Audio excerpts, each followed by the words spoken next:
अस्सलाम वालेकुम friends, welcome back to my YouTube channel DMS travel guide. उम्मीद है कि आप सब दोस्त खैरियत से होंगे।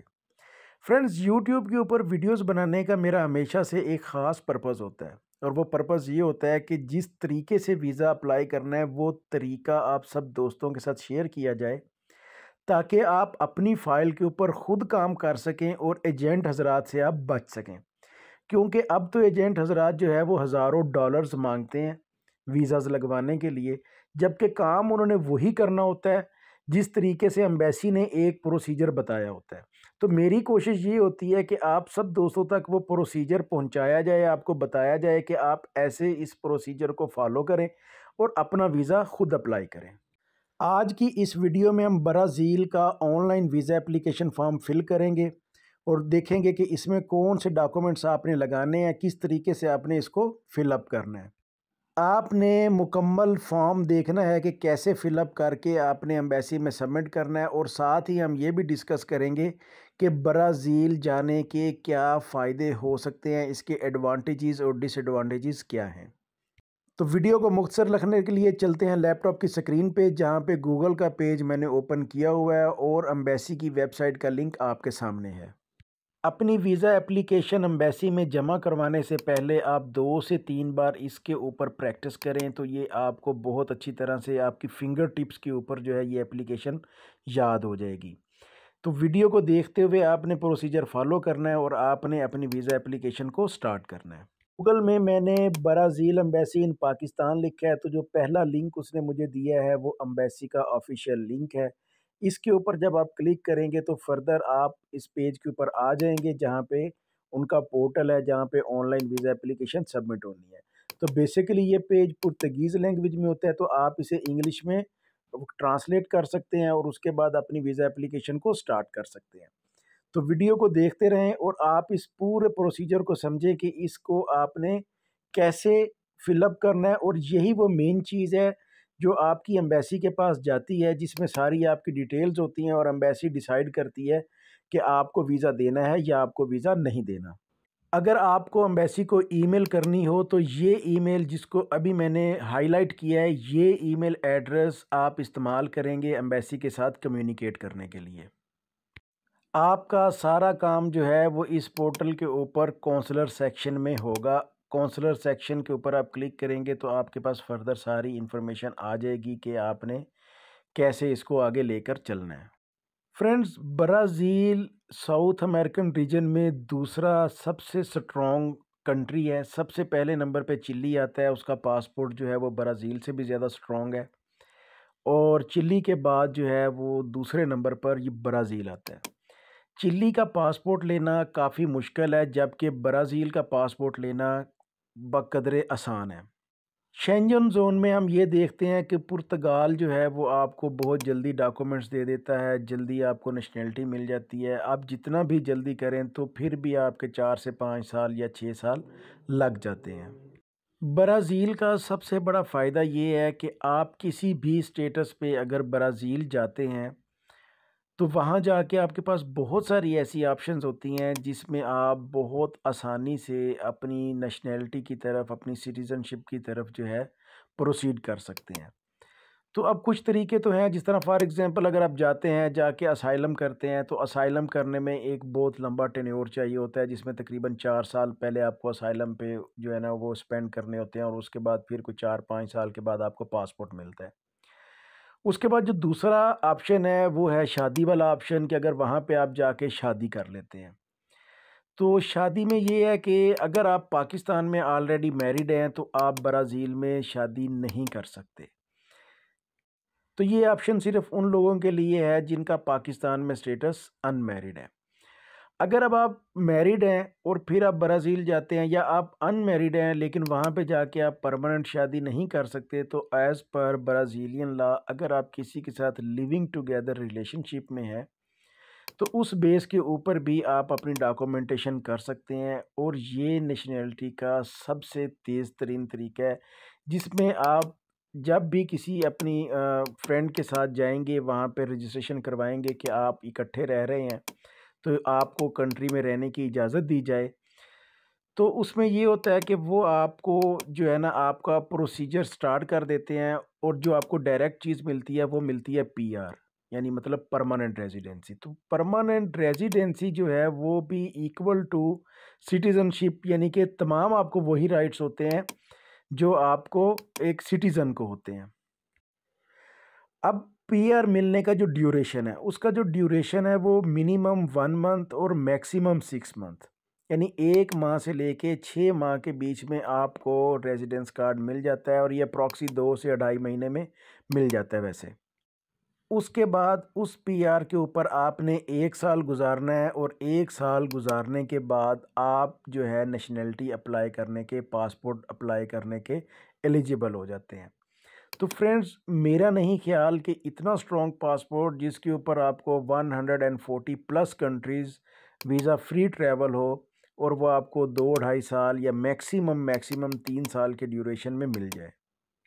अब ब्राज़ील के पासपोर्ट के ऊपर यूके जो है वो आप बग़ैर वीज़ा के ट्रैवल कर सकते हैं, जिसमें टोटल शेंजन ज़ोन है और यूरोपियन कंट्रीज़ जितनी भी हैं, आप वीज़ा फ्री ट्रैवल कर सकते हैं। और जिन कंट्रीज़ का वीज़ा है उनका वीज़ा भी पाकिस्तानी पासपोर्ट के अकॉर्डिंग, अगर इसके कंपैरिजन में अगर आप पाकिस्तान के साथ कंपेयर करें, तो ब्राज़ील के पासपोर्ट के ऊपर जो दूसरे वीज़ाज़ हैं, जैसे कनाडा का वीज़ा है या यूएसए और ऑस्ट्रेलिया का वीज़ा है, तो वो वीज़ाज़ लेना बहुत आसान है।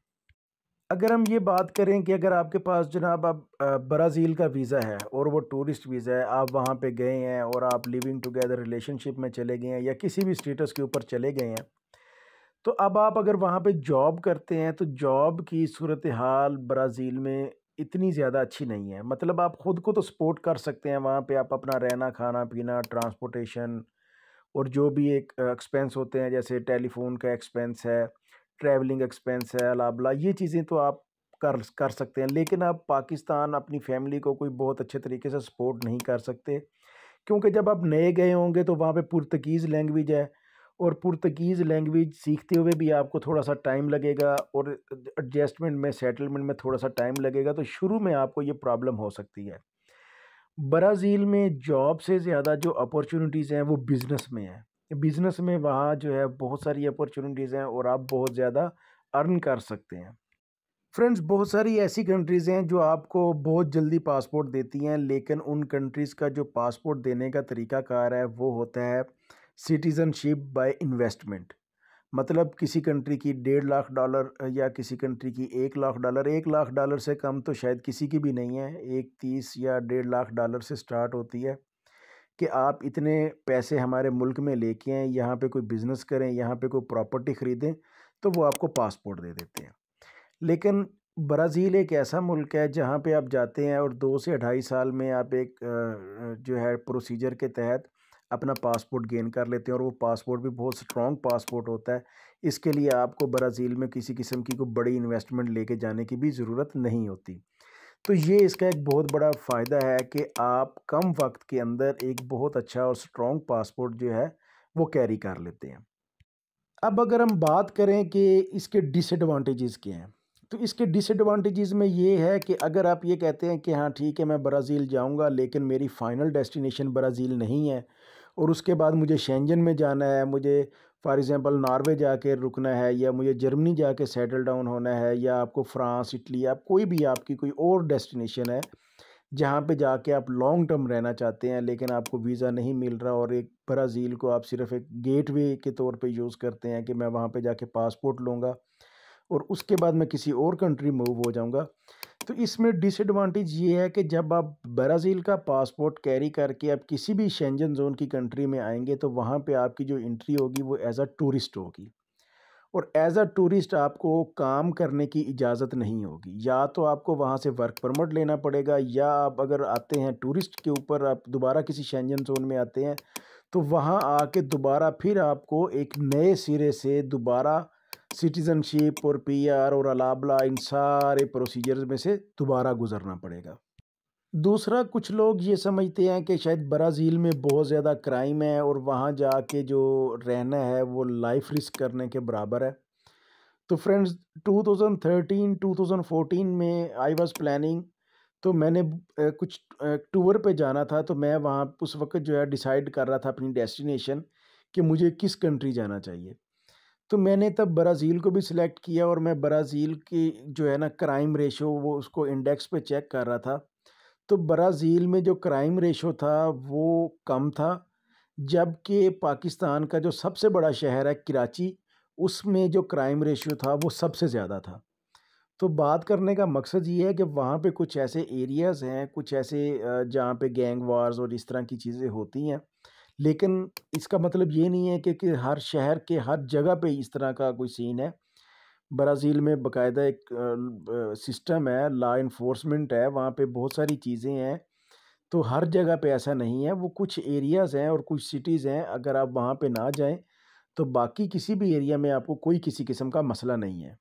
फ्रेंड्स, अब हम देखते हैं कि किन लोगों को ये वीज़ा अप्लाई करना चाहिए और किन लोगों को ये वीज़ा अप्लाई नहीं करना चाहिए। सबसे पहली बात, जिस बंदे के प्रॉपर सोर्स ऑफ इनकम नहीं है, वो ये वीज़ा अप्लाई ना करें। आपके प्रॉपर सोर्स ऑफ इनकम होने चाहिए, ख़ाह आपका अपना बिज़नेस है, चाहे आपका बिज़नेस नहीं है लेकिन आपने डॉक्यूमेंटेड चीज़ें की हुई हैं, फॉर एग्ज़ाम्पल कंपनी रजिस्टर्ड की हुई है, उसके ऊपर आपने कुछ टैक्स भी पे किया हुआ है और आपकी कंपनी का बैंक अकाउंट बना हुआ है और वो रनिंग में है और उसमें क्लोजिंग बैलेंस भी अच्छा है, तो देन इट्स ओके। लेकिन ये याद रहे कि एम्बेसी में एक इंटरव्यू होता है और इस इंटरव्यू में वो आपसे आपके सोर्स ऑफ इनकम के बारे में डिटेल क्वेश्चंस करते हैं। तो आपका बिज़नेस हो या आपकी जॉब हो, इन दोनों सूरत हाल में कोई भी आपकी जो सोर्स ऑफ इनकम है वो अच्छे होने चाहिए। आपका जो अकाउंट बैलेंस है उसमें पैसे कितने होने चाहिए। अब मुख्तलिफ़ कंट्रीज़ ये कहती हैं, कोई कंट्री कहती है कि जी आपके पास $50 जो है वो पर डे एक्सपेंस होना चाहिए, कुछ कहते हैं कि आपके पास $70 पर डे एक्सपेंस होना चाहिए। लेकिन इन फैक्ट आपके पास जो एक ग्राउंड रियलिटी है वो तकरीबन 7 टू 8,000 डॉलर्स आपके बैंक में होने चाहिए, स्पेशली जब आप ब्राज़ील वीज़ा अप्लाई कर रहे हैं, क्योंकि एक तो टिकट एक्सपेंसिव होता है, ठीक है? और उसके बाद जब आप वहाँ जाके एक्सपेंस करेंगे तो उसके बाद भी आपके अकाउंट में सफिशिएंट फंड्स बाकी होने चाहिए। तो अप्रॉक्सीमेटली कोई मैं ये समझता हूँ 15 लाख से तो एटलीस्ट आपकी स्टेटमेंट ऊपर होनी चाहिए, 18, 20, 22 कुछ इस तरह की स्टेटमेंट में एटलीस्ट आपका क्लोजिंग बैलेंस होना चाहिए। तो अगर आपकी बैंक स्टेटमेंट अच्छी है तो आप वीज़ा अप्लाई करें, अदरवाइज़ आप वीज़ा अप्लाई मत करें। अच्छा, अब अगर हम बात करें ट्रैवल हिस्ट्री की कि ट्रैवल हिस्ट्री इस वीज़ा के लिए कितनी इम्पोर्टेंट है, तो ट्रैवल हिस्ट्री इस वीज़ा के लिए काफ़ी ज़्यादा इम्पोर्टेंट है। अगर आपकी ट्रैवल हिस्ट्री नहीं होगी तो आपके वीज़ा लगने के चांसेस बहुत कम होंगे, लेकिन अगर आपकी ट्रैवल हिस्ट्री होगी तो आपके वीज़ा लगने के चांसेस ज़्यादा होंगे। अब ट्रैवल हिस्ट्री में कोई ज़रूरी नहीं कि आप कहाँ-कहाँ गए हैं, फॉर एग्ज़ाम्पल थाईलैंड, दुबई, आप कहीं भी घूमे हैं, 2 से 3 कंट्रीज़ आप घूमे हुए हैं, तो आप ये एनफ है आपकी ट्रैवल हिस्ट्री। तो उसके बाद आप ब्राज़ील अगर आप वीज़ा अप्लाई करते हैं तो आपकी ये ट्रैवल हिस्ट्री जो है ये आपके काम आएगी। एम्बेसी के पोर्टल के ऊपर जब आप अपना ये काम शुरू करेंगे तो शुरू में ही मैंने भी दिखाया था हाईलाइट करके कि एम्बेसी ने वहाँ पे रिक्वायरमेंट्स दी हुई हैं कि कौन-कौन से डॉक्यूमेंट्स आपने अटैच करने हैं और कौन-कौन से डॉक्यूमेंट्स आपने फ़ॉरेन ऑफिस से अटैच करवा के लाने हैं। तो फ्रेंड्स, उनमें आपने 3 चीज़ें ऐड करनी हैं। एक आपका कवरिंग लेटर, एक आपका ट्रैवल प्लान और तीसरा आपने ट्रैवल इंश्योरेंस। ये 3 डॉक्यूमेंट्स आपने जो एम्बेसी की वेबसाइट के ऊपर जो डॉक्यूमेंट्स दिए हुए हैं रिक्वायर्ड डॉक्यूमेंट्स, उनमें आपने ये 3 डॉक्यूमेंट्स लाज़मी ऐड करने हैं।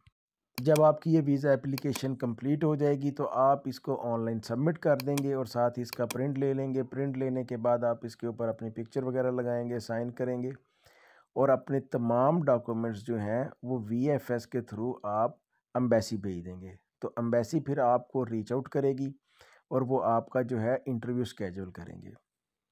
तो जो डेट एम्बेसी आपको देगी उस डेट के ऊपर जाके आप अपना इंटरव्यू देंगे और इंटरव्यू का जो रिज़ल्ट है वो अप्रॉक्सीमेटली 20 दिन में एम्बेसी आपको बता देती है। टोटल अप्रॉक्सीमेटली 35 से 40 या मैक्सिमम 45 दिन में ये सारा प्रोसीजर जो है ये कंप्लीट हो जाता है।